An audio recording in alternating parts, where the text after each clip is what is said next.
Hi all, welcome to கியாஸஸ் kitchen. So இது என்னோடய ஃபஸ்ட்டு யூடியூப் வீடியோ. என்னோடய வீடியோஸில் என்னெல்லாம் இருக்கும்னா குக்கிங், பேக்கிங் அண்ட் ஆர்கனைசிங் அந்த மாதிரி வீடியோஸ் இருக்கும்.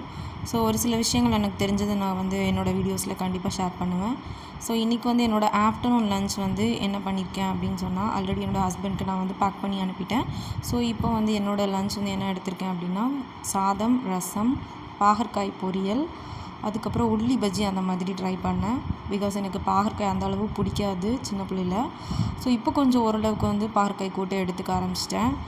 ஈவினிங் ஸ்நாக்ஸ் என்ன பண்ணியிருக்கேன் அப்படின்னா, கடலை மாவு எடுத்து அதில் கொஞ்சம் உப்பு, மிளகாய் தூள் மட்டும் ஆட் பண்ணி ஸோ அப்பளம் பஜ்ஜி பண்ணிடலாம் அந்த மாதிரி ட்ரை பண்ணியிருக்கேன். ஸோ அப்பளம் ரொம்பவே குட்டியான அப்பளம், நம்ம உள்ளங்கை சைஸை விட ரொம்ப சின்னதாக இருக்கும். ஸோ அதனால தான் அந்த தட்கா பேனில் ட்ரை பண்ணியிருக்கேன்.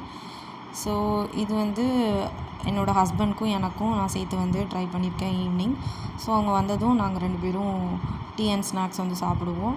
ஸோ சைட் பை சைட் நான் டீ வச்சிட்டேன், பட் வீடியோ நான் கவர் பண்ணல. So Appala bajji and tea.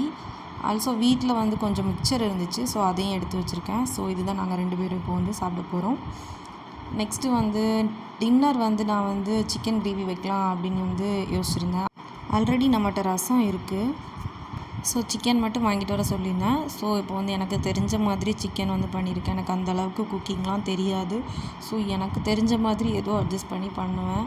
So அந்த மாதிரி தான் இன்றைக்கி ட்ரை பண்ணியிருக்கேன். ஸோ ஆல்ரெடி நிறைய டைப் ஆஃப் சிக்கன் ரெசிபீஸ் எல்லாருமே பண்ணியிருப்பீங்க, எல்லாருக்கும் தெரியும். ஸோ இது என்னோடய டைப் ஆஃப் சிக்கன் தான், ரொம்ப சிம்பிளாகவே தான் இருக்கும்.